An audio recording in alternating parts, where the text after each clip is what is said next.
Welcome back to the Archery World Cup 2010 with 4 qualifying stages all around the world, which will lead up to the grand final in Edinburgh, Scotland. We'll have the top shooters in the world geared up for the grand final, where the 4 categories will shoot for more than $150,000 US.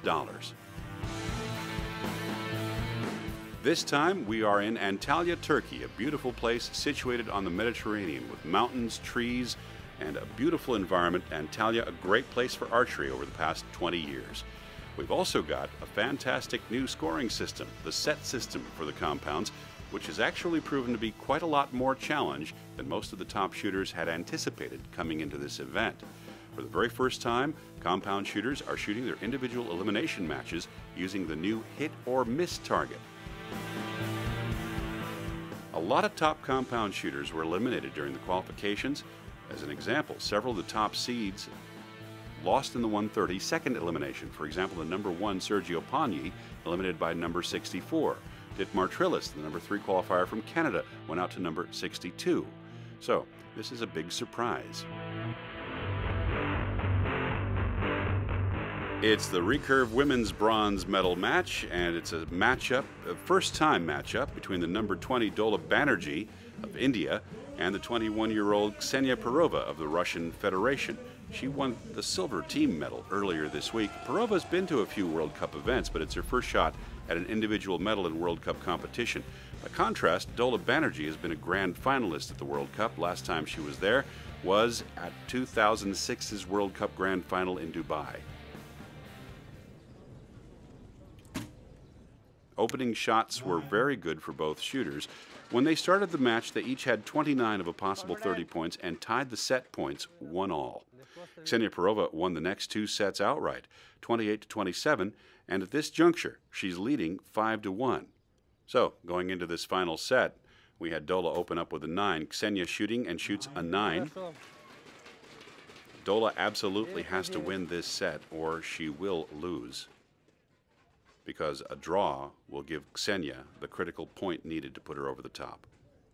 Here's Dola's response. 9. Another 9.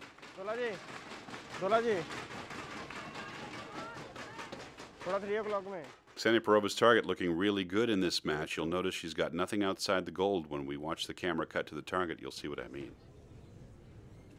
Interesting shooting form for Ksenia Perova. You'll notice her nose does not touch the bowstring, but still highly effective, as you can see. Coming up to the final arrows. 10 points would be really useful for Dola right now. It'll keep the pressure on Ksenia.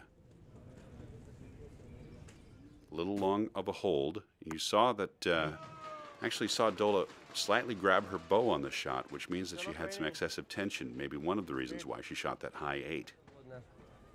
Ksenia Perova, anywhere inside the 8 ring, and the bronze medal will be hers. 8 to win. And she takes it with a decisive final arrow. Ksenia Perova answering with 9-9 and a 10. Nothing outside the gold. 7-1 victory for Ksenia Perova. Very strong start and higher scores throughout the match for Ksenia. Excellent performance. Now on to the recurve gold medal match for the ladies, where it's Victoria Koval of Ukraine, who we've seen here in the finals before, versus a newcomer. Victoria Koval, ranked 12th in the world. Look at the date for her date of birth. Yes, indeed, it is her 25th birthday. Ina Stepanova of the Russian Federation, ranked 105th in the world, a newcomer at this level. So, is Victoria looking for a nice golden birthday present? Well, you bet she is. The question is, will she get it? Find out. Number 16 Koval and Stepanova had actually met 2 weeks ago in Rovereto in the 1/8 elimination round. Rovereto is the European Championship. And at that time, Stepanova won 4-0 for the silver medal. After her team silver yesterday, she was certainly hoping for gold this time around. But for the first set, she only opened with a 9-9-8, and Koval had shot a 9, a 10, and a 9, leading 2-0 in the sets. Stepanova had a good reaction for the second set with a perfect score of 30 points. Now, here we are at the critical juncture where this could become a shoot-off.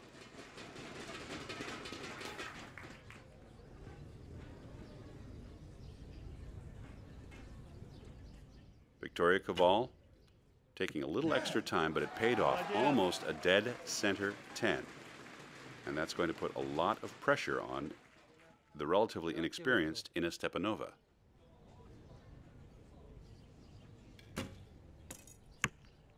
And that is where the pressure comes into play. With a 7, it's going to be a very difficult situation for Inna Stepanova to hold off Victoria Koval. All she needs is an 8.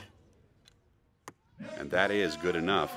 So, almost easy set victory for Victoria Koval for that last set, winning the gold medal to the delight of Sergei Bubka, the former pole vault Olympic champion, the hero of Ukraine, who was in the stands unbeknownst to the birthday girl. I am very happy about this victory. It's the first time for me to win a stage of the World Cup, and I hope that I will win the next time too. Ну, так я сподіваюся на подальші мої успіхи. So the standings are looking pretty good for Victoria Koval to start out this year, with the gold medal for her, a silver medal for Inna Stepanova. So let's see how this event has changed the rankings. Here were the preliminary rankings coming in, and here they are coming out.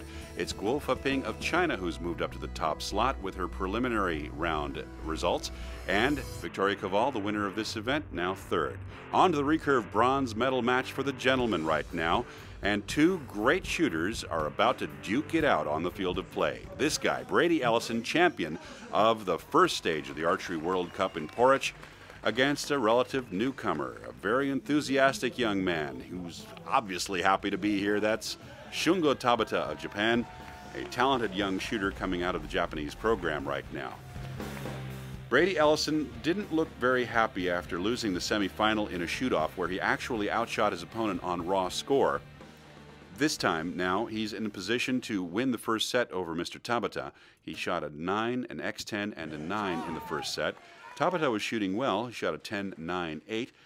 3 times the shooters shot the same score in the second set. 3 10s for Braden, 3 9s for Shungo. The American leading 4-0, but he had a bad 8 in the third set, bad timing for it, and he lost that one 27-28. But Brady quickly recovered from that mistake. One of his talents is to put bad shots behind him. And now he's in position to take out Mr. Tabata. The highly enthusiastic 10-ring shots of Mr. Tabata.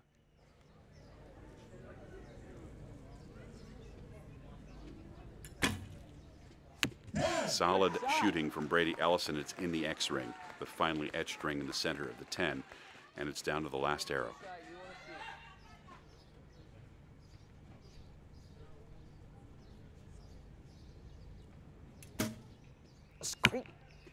Unfortunate shot for Mr. Tabata, who really had shot much better than that, and that last arrow probably really hurtful. But can Brady Ellison at least put an arrow in the 8 ring? And sure enough, there it is. Now, those 10s mean 2 things for Brady. He now leads the Longines Precision Prize, and with his podium finish, he's also raised more money in his Shoot for the Cure campaign, fighting breast cancer. Brady Ellison, winner of the bronze medal. On to the gold medal final, where we've got a couple of veterans. Well, okay, one veteran, and one guy we don't really know all that well. It is Michele Frangilli. He's the veteran. This Italian shooter is one of the most decorated shooters in the world. He's the one who took out Brady Ellison with a lower score but higher set point total. The 2003 world champion Frangilli started this final with 9, 10, and 9. His opponent, shown here, Jing Zhangsheng of China, seeded number 15, started with a 9, 10, and 8. And now we're into the portion of the match that is decisive. As we get started here. At this point, the archer from China was leading 4-2. Michele Frangilli needs a strong last set if he's going to try to overcome that. 10. Bravo Michele, così. Good start. Perfetta questa. Mr. Jing.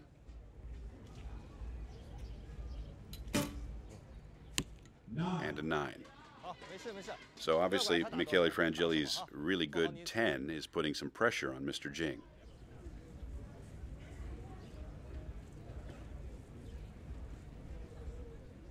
Not the most conventional form in the world, but effective. Michele Frangilli with an arrow just about 3 millimeters out of the 10 ring on that shot, keeping the pressure up on his opponent from China.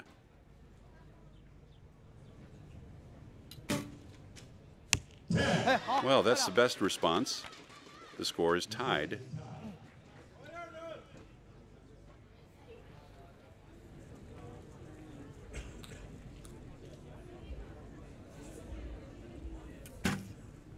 Eight seconds left on the clock, and again, just out of the 10 ring. Michele Frangilli shooting well. Mr. Jing is going to need a 10 to win.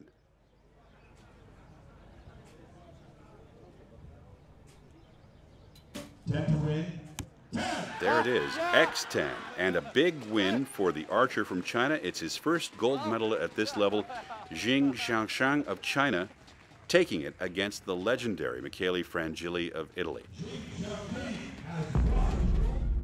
So let's recap the men's victory ceremony. Brady Ellison taking a bronze medal to match his gold medal from the first stage of the Archery World Cup, putting him in first place for the Longines Precision Prize. The legendary Michele Frangilli of Italy second, and Jing Xiaoxing of China is first.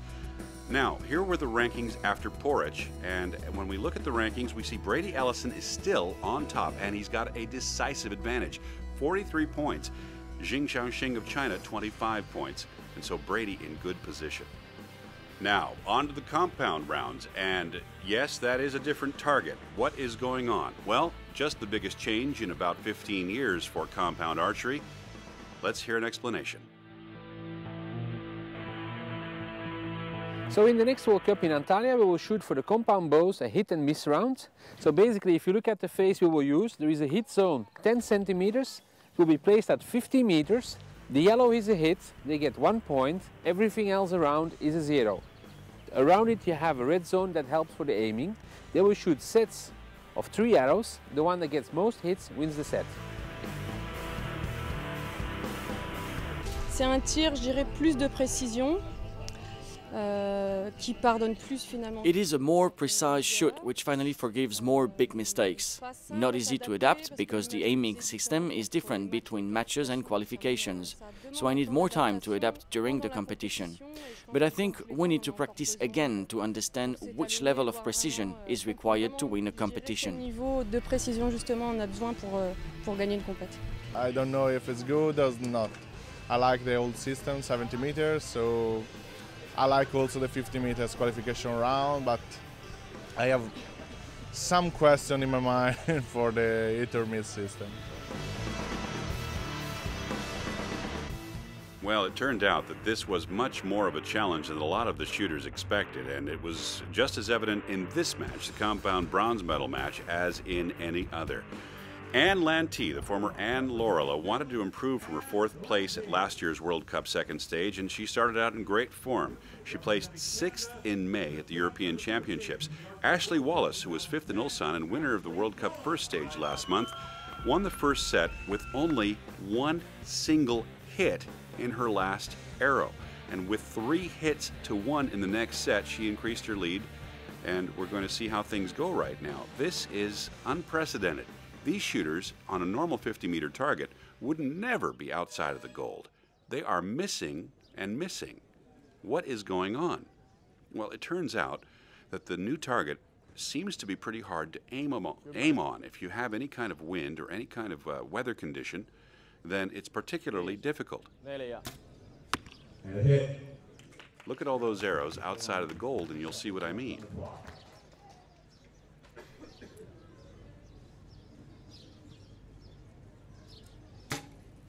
Hit. Good girl. Well done. So finally, both girls starting to find the range. But this has just been a grueling experience for both of these shooters who are used to shooting 10 after 10 after 10. Now they're trying to hit the hit or miss target, and some speculate that the problem may be that they're trying not to miss as opposed to they are trying to hit. If the psychology is a very important distinction in the sport of archery. Miss. It's all right, Ash. It's okay. Ashley Wallace with 1 hit. And Lantee with 1 hit. 10. 5, 4, 3, 2. You can almost see the struggle with Anne Lantee, and it just doesn't pay off, holding that long and having that much tension. Hit will take the bronze medal. Ashley Wallace has proven to be a cool competitor under pressure, and she's done it again. Taking it 7-3, I know you can do it. I'm proud of you. but by no means is the new hit-or-miss system a cakewalk for anyone, as we're about to see in the next match. Ashley Wallace, the big winner for the bronze medal to match her gold medal from the previous match. Here we are with the compound gold medal match for the women. A couple of highly experienced shooters in this one. This is Erica Anschutz, a Team World Junior Champion. She's ranked 12th in the world. Nikki Hunt, you saw her last month in the World Cup final, where she took the silver medal. She also took the gold medal last year at the World Cup in Croatia. Erica Anschutz at this stage, trailing 2-0. Nikki Hunt in the lead. So it'll be Erica shooting first. In the first set, Erica Anschutz only hit her first shot. After that, it was nothing but misses. Nikki Hunt shot her last 2 in the gold to take the lead 2-0. Anschutz came back with 3 hits in the second set to tie it 2-2. Then it was a 3-3 score after both shooters shot 1 hit each. 10, 9. Beautiful, beautiful. Right on the spider, Erica.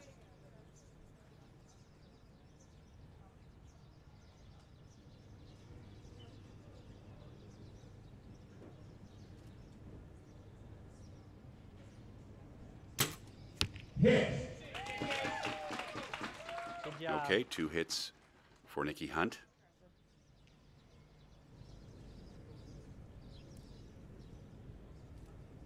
Ten, 9, 8, 7. And 2 hits for Erica Anschutz. A little bit more aggressive. You can hear advice from Erica's coach for this round, Diane Watson, the American shooter. Nikki Hunt needs this shot right here, and she misses it just out. It's maybe 2 millimeters out, which opens the door for Erica Anschutz. A solid hit will give a victory to Erica Anschutz. 10. Beautiful. And there it is, right there. First medal for Erica Anschutz at this level. Now, the truth is that both archers had a bad end in their last World Cup event with a defeat in a final. Erica Anschutz in the final for the bronze, Nikki Hunt in the final for the gold. But Erica really managed better this time around and was rather aggressive. Nikki showing some signs of focus, and that focus may be just what is needed to be able to take this kind of round, because the pressure seems to be greater based on the fact that the shooters don't do as well on this target at 50 meters than they do on the smaller 10-ring 50-meter standard target. Putting her in second place in the point standings for the World Cup Grand Final coming up in her home country later this season. We have Edinburgh, Scotland. It feels awesome. I've shot really well in my country for several years, and this is my first win on the international scene, so it feels really good to finally break into this. Honestly, I didn't even practice it until I got here, but I don't know, I just practiced in the practice day and adjusted my scope and everything for how to aim on it, and just told myself that it's like 50 meters, so I guess it worked.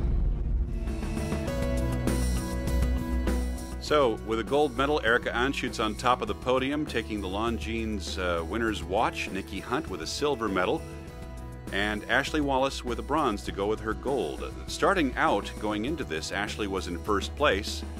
The board pretty much staying the same. Ashley, Nikki, Erica, not a whole lot of changes. World champion Albina Loganova, 4th, going into the next pass. Now, the compound bronze medal match for the gentlemen was also an interesting one. It pits Vladis Sagauskas of Lithuania versus Roger Willett Jr. of the United States. Vladis, a highly experienced shooter. He just missed a medal at the European Championships where he finished 4th. The American shooter, Roger Willett Jr., was team world champion in 2007 at Leipzig and is making his first appearance on the World Cup circuit this season.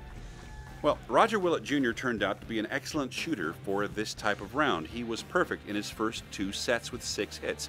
Meanwhile, Vladas Sagauskas had to wait till his 3rd arrow before he even found the gold, but he stayed there through the end of his 2nd set.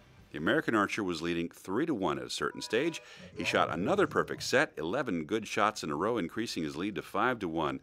And Sagauskas actually went on to congratulate his opponent, thinking the match was over, because, after all, the archers are just getting used to these new rules. But the match wasn't over. The archer from Lithuania reacted with a perfect set of his own before Willett finally put an arrow in the red for his 12th arrow. The score was 5-3 for the American. After Sagauskas shot another perfect score in the 5th set against Willett's 2 hits, the match was tied at 5-5, and that's where we are right now. DC, center. Can Vladas Sagauskas deal with the pressure? Looks like it so far.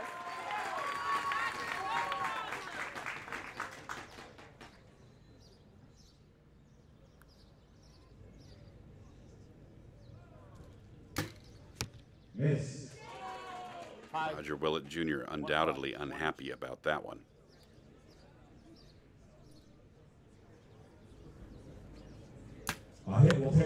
And that takes the bronze medal, and a joyous Vladas Sagauskas celebrating after thinking he'd lost, coming back for the win.